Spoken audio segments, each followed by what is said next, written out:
बिस्मिल्लाहिर्रहमानिर्रहीम। अस्सलामुअलैकुम। Muzammil voice official में खुशामदीद। बच्चों की जिद के आगे माँ बाप को नहीं झुकना चाहिए, खास करके जब माँ बाप जानते हों कि जिद को मान लेने से किसी बड़ी परेशानी का सामना करना पड़ सकता है। एक माँ की फरियाद जो रो रो कर मुझे बता रही थी, और आपको एक माँ की तड़पती रूह आपका दिखाती हूँ।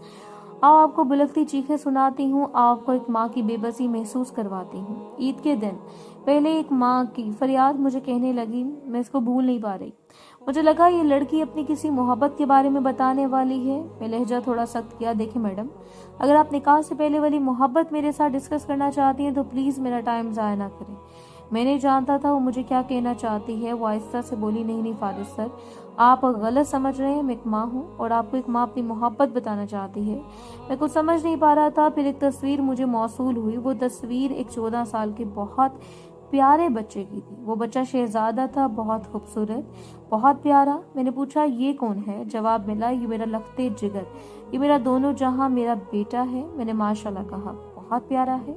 कौन सी क्लास में पढ़ता है? इस बार वो खामोश हो गई। फिर मुझे एक यूनिफॉर्म, एक स्कूल बैग, किताबें, सबकी तस्वीर भेजी। सरफारिस देखे ना, ये मेरे बच्चे के स्कूल की चीजें। मैंने पूछा, सब ठीक है ना? सरफारिस मेरा बेटा यूनिफॉर्म साफ सुथरा रखता था, बहुत लायक था, स्कूल में हर क्लास में फर्स्ट पोजीशन लाता था। मैंने पूछा, क्या हुआ इसे? सर जी वो रोने लगी। सर जी मेरा बेटा अब इस दुनिया में नहीं रहा। वो चीखने लगी। मैं खामोश हो गया।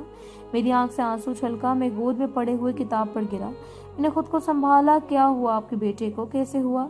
सर जी हमने पहले कभी कुर्बानी नहीं की थी। इस बार वो बजिद था कि अम्मी हमने कुर्बानी करनी है, बकरा लेकर आए। हालात ऐसे नहीं थे कि ला सकते, लेकिन इसकी जिद थी। किरण लोगों ने भी लिया है, मुझे भी ला कर दें। खैर हमने बकरा खरीद लिया ईद से कोई 2 माह पहले। फिर जिद कर रहा था मुझे मोटर बाइक लेकर से। जिद तो वो पिछले 1 साल से कर रहा था, लेकिन मैं इसे मना कर देती।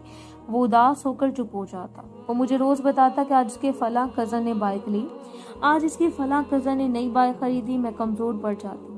मेरे शहजादे का पता नहीं कितना दिल करता है मोटरसाइकिल लेने का।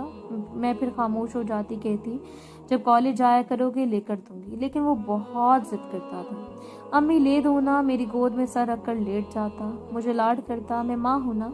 उसका माथा चूमकर कहती, अच्छा कमेटी निकलेगी तो ले दूंगी। वो मुस्कुराने लगा, ठीक है अम्मी।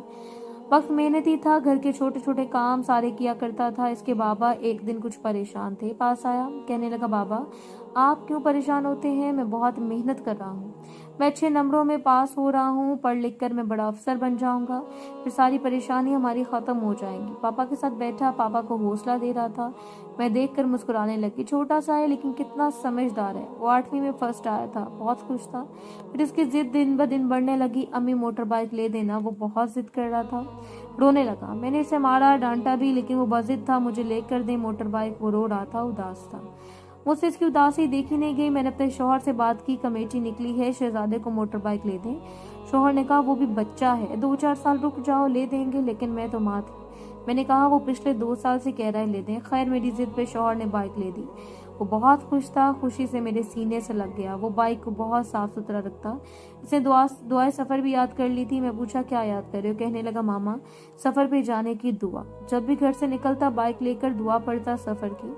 बहुत खुश था। घर आता बाइक को अच्छे से साफ करता। मैं इसको बहुत समझाती थी, बाबा भी इससे बहुत समझाते थे, बाइक तेज नहीं चलानी, किसी के साथ मुकाबला नहीं करना।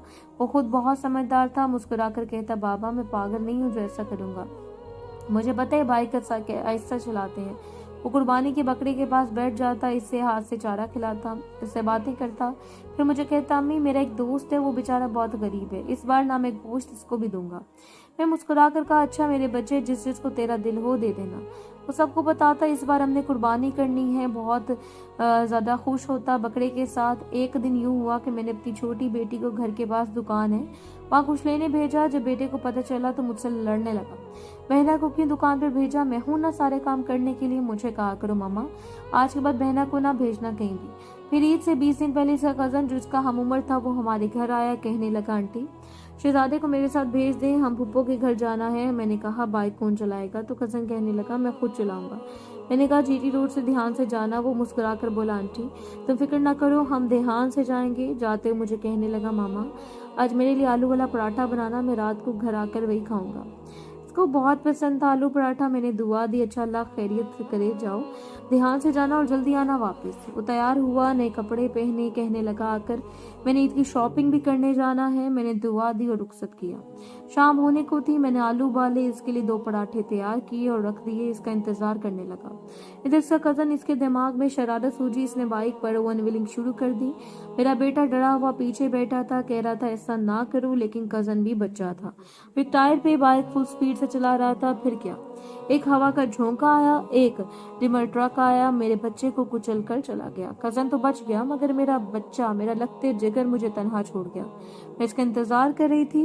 वो अभी तक नहीं आया। पराठे ठंडे हो जाएंगे, फिर कहेगा गरम करके दो। मैं इसका फोन डायल कर रही थी, नंबर बंद आ रहा था। इसकी फुप्पो को फोन किया, पता चला वो तो वहां गए ही नहीं।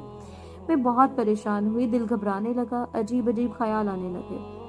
इसके पापा को फोन किया, पापा ने फोन ना उठाया। मैं दरवाजे पर बैठ गई जाकर। मैं गली में देखने लगी, नंगे पांव थी। किरण के घर गई, पूछा बच्चे अभी तक नहीं आए। सबने कहा हम भी परेशान हैं। मैं उदास हो गई। फिर कयामत गुजरी। एक एम्बुलेंस हमारे घर के सामने आकर मेरा बेटा, मेरा शहजादा, इसकी लाश मेरे सामने थी। वो मुझे छोड़ गया था, वो सो चुका था। मुझे यकीन नहीं कर पा रही थी। मैंने मुस्कुरा कर कहा, हाय मेरे लाल, बिना खाना खाए सो गया। उठ, मैं तेरे लिए पराठे गरम करके लाती हूँ। मैं किचन में गई, पराठे गरम करके लाई। सब मेरी तरफ देख रहे थे। मैंने अपने शहजादे को बहुत आवाज दी, शहजादे उठना, खाना खा ले, भूखे तुमको नींद भी नहीं आती, उठ जा। मेरी दुहाई वो नहीं सुन रहा था। वो अपनी माँ से बात नहीं कर रहा था। वो हमेशा के लिए सो गया था। मैं बुलक बुलक कर रो रही थी। इस अल्लाह के वास्ते देती रही, उठ जा। वो मेरी एक ना सुन रहा था। फिर मेरे सामने इसे मानो मिट्टी तले दफनाए। मैं इसकी एक चीज को सीने से लगाकर रो रही हूँ। वो मेरे दिल का सुकून था। फारिद सर, एक और बात बताऊं आपको, इसकी वो आपकी कहानियां पढ़ता था, मेरे पास बैठ जाता, फिर मुझे आपकी कहानियां सुनाया करता था। वो कहानी पढ़ते पढ़ते रोने लगता। मैं भी आपकी कहानी सुनकर रोने लगती। फिर वो कहता, अम्मी फारिस चाचू कैसे होंगे, कैसे सब लिख लेते हैं। मैं इसे समझाती, देखो फारिस चाचू जिंदगी को कितना प्यार से समझाते हैं, लेकिन वो उदास हो जाता। मुझे कहता, मामा फारिस चाचू को इतने मैसेज करता हूँ, मेरे मैसेज का जवाब नहीं देते। मैं इनसे मिलने जाऊंगा, आपने इनको न जाने कितनी आईडी से मैसेज किए थे, लेकिन आपने इसकी किसी मैसेज का जवाब नहीं दिया। वो आपको पढ़ता था, आपसे मिलना चाहता था, आपसे बात करना चाहता था, लेकिन आपने कभी इसकी जिंदगी के में मैसेज का रिप्लाई नहीं दिया। आज देखो ना फारिस सर, उस दुनिया में नहीं है और आपने भी मैसेज का रिप्लाई कर दिया।